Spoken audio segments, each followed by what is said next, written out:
ഇല്ലല്ല. മൊത്തം എന്റെ മേത്തേക്ക് തെറിപ്പിച്ച്. നീ സോപ്പും പതിയിട്ട് ഊതുന്ന പോലെ എനിക്കിട്ട് ചൂതാൻ നിക്കല്ലേ.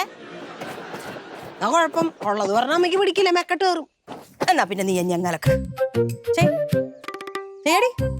അമ്മ നന്നായി കുത്തിപ്പഴിഞ്ഞ അഴുക്കൊക്കെ പോവും. ഇപ്പൊ മൊത്തം എന്റെ മേത്താക്കിയില്ല. ഇതിലെ അഴുക്ക് കുത്തിപ്പഴിഞ്ഞാ പോവും. നിന്റെ മനസ്സിൽ അഴുക്കുണ്ടല്ലോ, എത്ര കുളിച്ചാലും പോവില്ലടി. നമുക്കേ വല്ല ആൻജിയോപ്ലാസ്റ്റി ചെയ്യാം, അപ്പൊ പോവും. ഇപ്പൊ സോപ്പും വെള്ളം ഉണ്ടല്ലോ എന്റെ മണ്ടയിലൊക്കെ ഞാൻ കൂറി വിശ്വാസത്തെ. എനിക്ക് അലർജി അമ്മ സോപ്പും വെള്ളം. അതാന്ന് തോന്നുന്നു നാറുന്നത്. ഞാൻ കുളിച്ചതാണ്.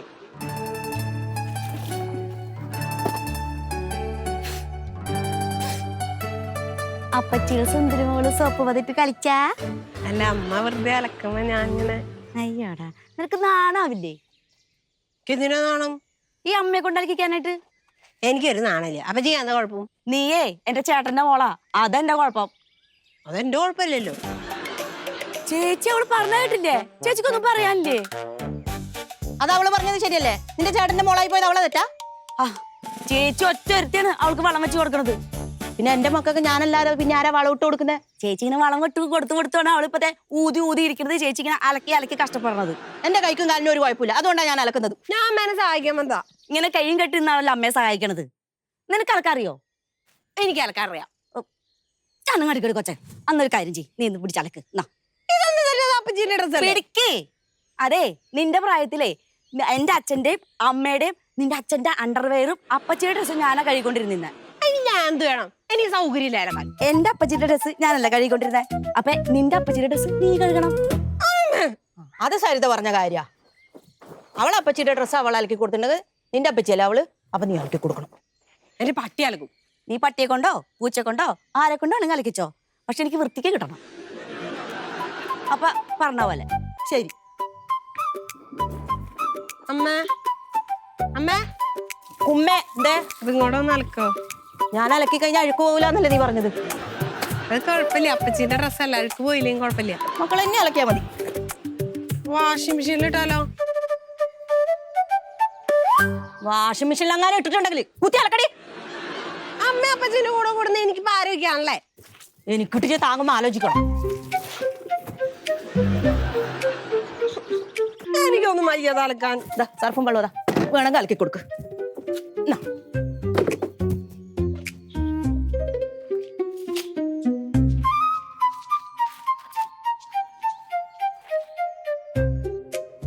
എത്തൊരു വേദനയാ, എത്തൊരു നീറ്റലാ.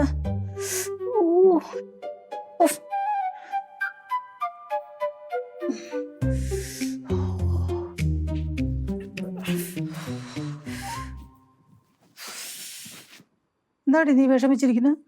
പക്ഷെ അലക്കി എന്റെ ഊപ്പാട് തള്ളി. അതിനോട് വാഷിംഗ് മെഷീൻ ഇല്ലായിരുന്നോ? പിന്നെ നീ എന്താടി കല്ലേ പോയി അലക്കിയത്? അതിന് അമ്മ വാഷിംഗ് മെഷീൻ എല്ലാം അലക്കാൻ സമ്മതിക്കണ്ടേ? അതിന് നിന്റെ അമ്മ മറ്റുള്ളവർക്കിട്ട് എങ്ങനെ പണി കൊടുക്കാൻ നോക്കി നടക്കുകയല്ലേ? അതെ, അമ്മയല്ല എനിക്ക് പണി തന്നേ. പിന്നെ ആരാ? അച്ഛമ്മേന്റെ മോളാ. അവളെന്ത് ചെയ്തു? അപ്പച്ചി പറഞ്ഞു അപ്പച്ചീന്റെ ഡ്രസ്സൊക്കെ എന്നോട് അലക്കാൻ പറഞ്ഞു. നീ എന്തിനാ അലക്കാൻ പോയത്? അപ്പച്ചി പറഞ്ഞു അപ്പച്ചീന്റെ ഡ്രസ്സൊക്കെ അപ്പച്ചി അലക്കാറുന്നു. നിന്റെ അപ്പച്ചിയില്ലേ, ആ അപ്പച്ചിയുടെ അപ്പച്ചി ഈ വീട്ടിൽ വരുമ്പോ സകല പണി അവളെ കൊണ്ടെടുപ്പിക്കും. അപ്പൊ അച്ഛമ്മ ഒന്നും ചോദിക്കാറില്ലേ? ഓ, ഞാനെന്ത് ചോദിക്കാനാ, എനിക്ക് അത്ര ജോലി ഭാരം കുറഞ്ഞു കിട്ടൂലടി. അപ്പൊ ഞാൻ അപ്പച്ചീന്റെ സ്വഭാവം എടുക്കണ്ട വരും. അപ്പച്ചിയുടെ സ്വഭാവമൊക്കെ എടുക്കുന്ന കൊള്ളാം, പക്ഷെ എന്റെ മോളെ കൊണ്ട് എന്തെങ്കിലും പണിയടിപ്പിച്ചാട്ടല്ല. ആഹാ, സ്വന്തം മോളുടെ കാര്യം നമുക്ക് കൊച്ചുമക്കളെയൊക്കെ മറന്നൂലേ? എനിക്ക് നല്ല തണ്ടും തടിയും ഉണ്ടല്ലോടി, പോയി പണിയെടുക്കടി. അച്ഛമ്മയുടെ പോലത്തെ ഒരു അമ്മേനെ കിട്ടിയാ മതിയായിരുന്നു. നിന്റെ വിധിയാടി. എന്താ ചെയ്യാ, സഹിക്കുക. എറിയിട്ട് വയ്യ. എന്താണ് എന്താ പറ്റിയേ? നിന്റെ അനിയത്തിയെ എന്റെ പിരിയം ത്രെഡ് ചെയ്ത് തരാന്ന് പറഞ്ഞോട്ട് നൂലോട്ട് അങ്ങോട്ടൊക്കെ പഠിച്ചെന്റെ തൊലിയെല്ലാം പോയടി ഞാൻ. അയ്യോ അച്ഛനാ. അയ്യേ, അവക്ക് ത്രെഡ് ചെയ്യാനൊന്നും അറിയില്ല. അറിയില്ല. എനിക്കറിയാം, ഞാൻ ചെയ്തുതരാം. വേണ്ട, നീ ചെയ്തു തരണ്ട കേട്ടോ. ഞാൻ ചെയ്തുതരാം. വേണ്ട, ഒരാൾ ചെയ്തതാണ് ഇങ്ങനെ ഇരിക്കുന്നത്. വിട്ടേ, പറഞ്ഞില്ലേ പിടിച്ചു പോലിക്കാൻ നോക്കുന്നു. മര്യാദ പറഞ്ഞവരെ ഞാൻ പോകോളാം. ഓ ഏ